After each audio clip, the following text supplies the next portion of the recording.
Good afternoon and welcome to the Midday News. Here's what we have in the bulletin. U.S. Secretary of State joins regional leaders and senior officials for an emergency CARICOM meeting on Haiti. Sections of the Little London Main Road in Westmoreland still blocked by protesters.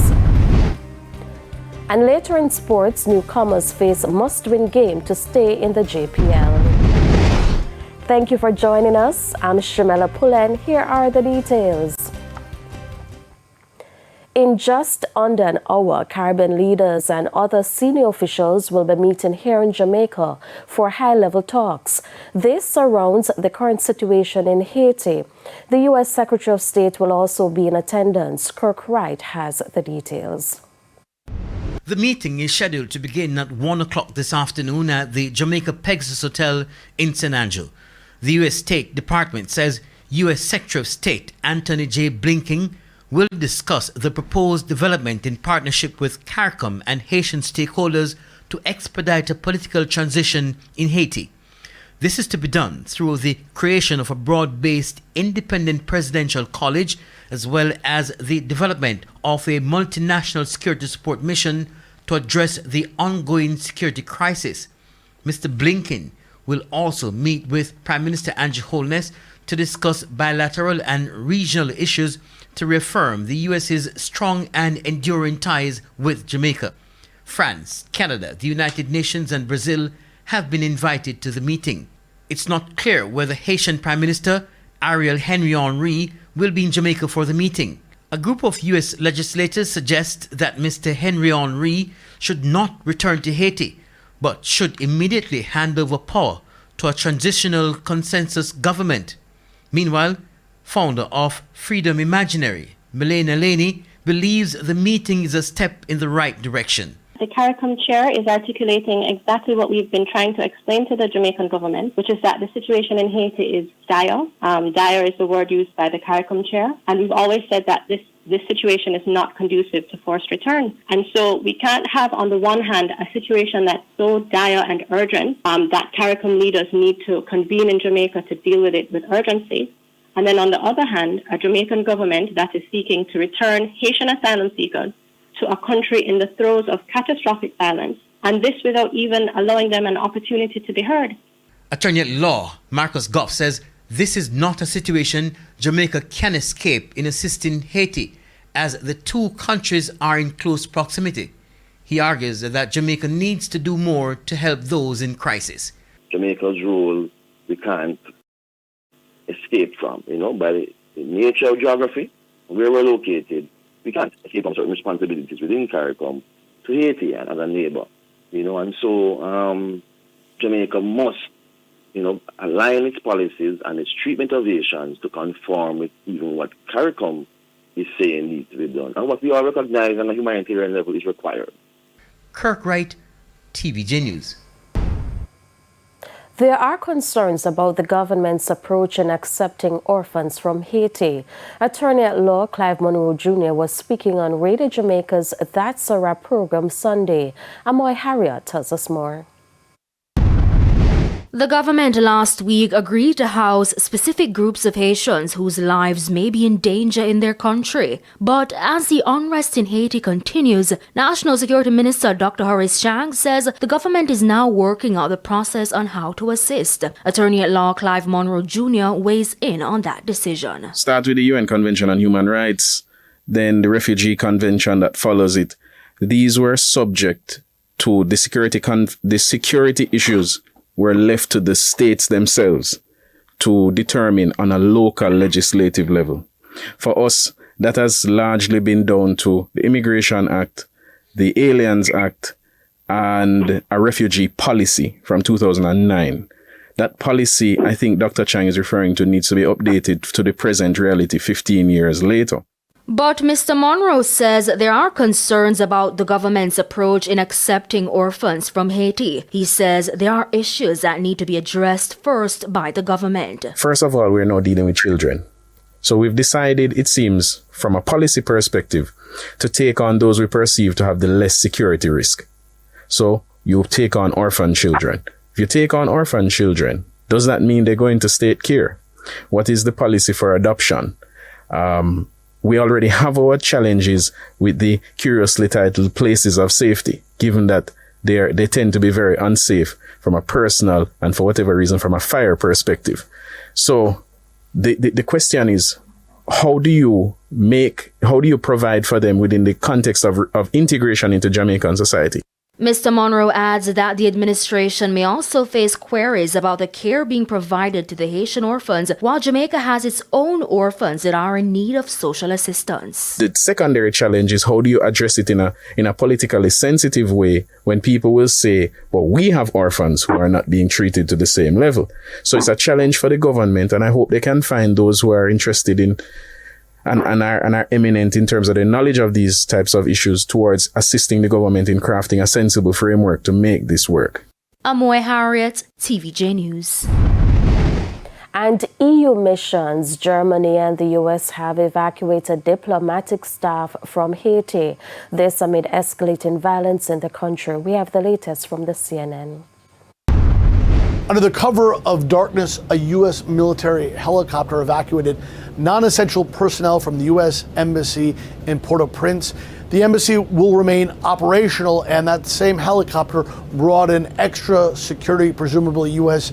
Marines, to help guard the embassy as the increased gang violence that has paralyzed Haiti continues. Other embassies, including the German and European Union embassy, also evacuated diplomats by helicopter. And this is really, for foreign diplomats, essentially the only way to get out of the country at this point, because the airport remains closed after fighting from the gangs attacking police. Came very close to the Port-au-Prince airport. One plane was actually damaged by the gunfire. I'm told by diplomats that tried to leave over the land border to the Dominican Republic is simply too dangerous at this point because of all the checkpoints that gangs have set up. So for the lucky few diplomats who were able to go out by helicopter, that is really the only way out. Other diplomats who have remained behind in country have said that their stores of food and water are running low. Of course, for the thousands of Haitians who have been displaced by the gang violence, it is a much, much more difficult and dangerous situation. All eyes are on Prime Minister Ariel Henry, who it is believed remains in Puerto Rico, unable to return to his own country, and under increased pressure from the U.S. and from political parties in Haiti to come up with a diplomatic solution, to announce the formation of a transitional government, to say when elections could be held. Up until now, though, Henry has kept largely silent and has not stated what his intentions are. Patrick Ottman, CNN Havana. To other news now, up to news time, a section of the Little London Main Road in Westmoreland remains blocked by protesters. This following the death of two teenaged boys Friday night. Relatives and residents are accusing the police of killing the teens. Meanwhile, TVJ News understands that some students were affected by the protest as they were unable to get to school this morning. Kalisha Williams reports. A massive fire set along the Little London Main Road in Westmoreland Sunday night. A barrage of gunshots were also reportedly heard. Left him, you can't do nothing, brother. Yo, left him man alone. I want you to pray. I want him live with it. Hey, you can't kick him, man. We want justice. We want justice. This is in close proximity to the Little London police station where the two teenage boys were killed. They have been identified as 14-year-old Tyreek Fraser and 19-year-old Javian Black. According to reports from the Little London police, at about 8:45 p.m., Black and Fraser, who were both traveling on a motorcycle, collided with a motorcar that was traveling in the opposite direction. The driver of the motorcar fled the scene. Another motorcyclist who was traveling in close proximity was also injured in the incident. All three motorcyclists were taken to hospital where Fraser and Black were pronounced dead. The driver of the other motorcycle was admitted, but family members and residents refute the police report, and so they took to the streets on Sunday to demonstrate. I heard that the police gave them away and chased them because the bike wasn't licensed nor insured, and they got scared and run. And the police police run after them, chase them in full speed and hit them in a dark place and kill them and leave them on the spot and call another jeep to come and pick them up. That jeep go and pick up the bike, and another jeep from South brought their bodies to the hospital. The police have denied the allegations, but the mother claims there is evidence to suggest otherwise. They tried to cover up everything because evidence that was on the spot of that bike, they can't find it, and Indicom wants a piece of back lamp of the bike. They can't find it, and it's the critical evidence that they all needed to pin to show that the police were involved in it. Meanwhile, Indicom and the Westmoreland Police continue to investigate the incident. Kelisha Williams, TVJ News. It's time for a break. Stay with us. More stories when we return.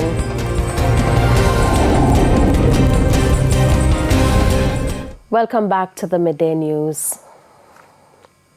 The government could face a class action lawsuit for the unlawful incarceration of some 300 inmates deemed unfit for trial. The issue was highlighted by human rights group Stand Up for Jamaica on TVJ Smile Jamaica this morning. The details from Carrie Simpson.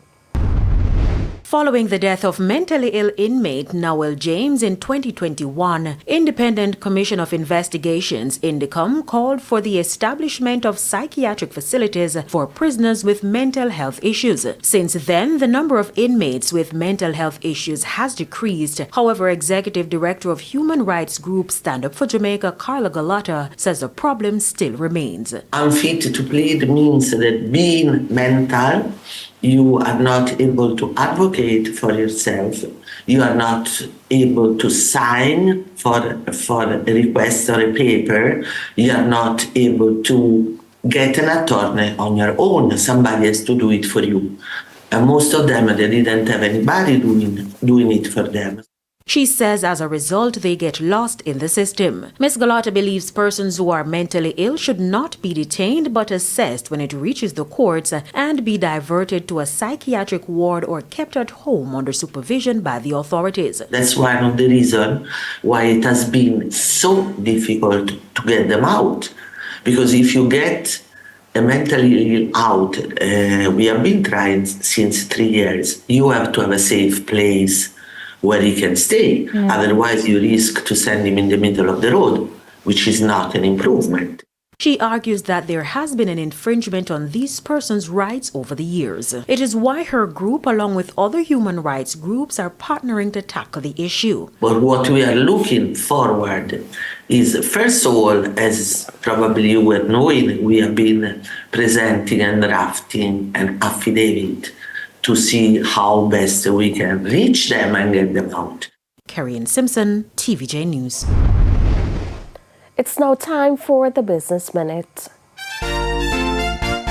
Poultry products company Jamaica Broilers JB Group made less profit in its third quarter ended January. For the 3-month period, the company made $1.3 billion after meeting tax obligations. For the similar quarter in 2023, Jamaica Broilers made $1.5 billion.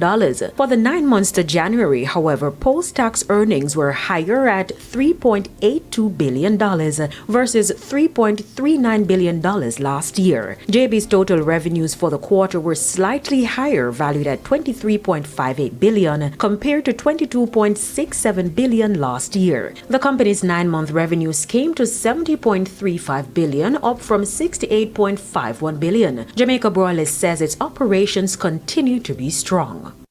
Further afield, the manufacturer of Revrilio says the drug failed a large clinical trial. Amylyx Pharmaceuticals says after 48 weeks, the medication did not show significant improvement for ALS patients' ability to breathe, swallow, or speak. It also did not improve patient-reported quality of life, overall survival, or respiratory function. The company says for now, Revrilio is still available, but it has stopped promoting the drug. About 30,000 people in the U.S. suffer suffer from ALS, also known as Lou Gehrig's disease. Patients' nervous system slowly deteriorating, interfering with the ability to move, speak, or even breathe. After symptoms appear, patients have about 2 to 5 years left to live. And that's it for the Business Minute. I'm Carrie Ann Simpson. Time now for the top regional and international stories.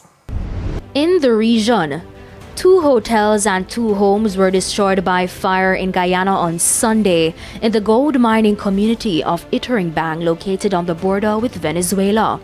According to reports, no one was injured in the blaze that may have stemmed from a faulty generator. The blaze was extinguished by residents who used water from the nearby river, as there are no firefighters in the community. The Guyana Fire Service is yet to issue a statement on the blaze. On the international scene, at least 26 people are dead and several others missing following heavy flooding and landslides in western Indonesia. Rescue teams are currently searching for 11 missing persons. The flooding has submerged 9 districts and cities since Thursday.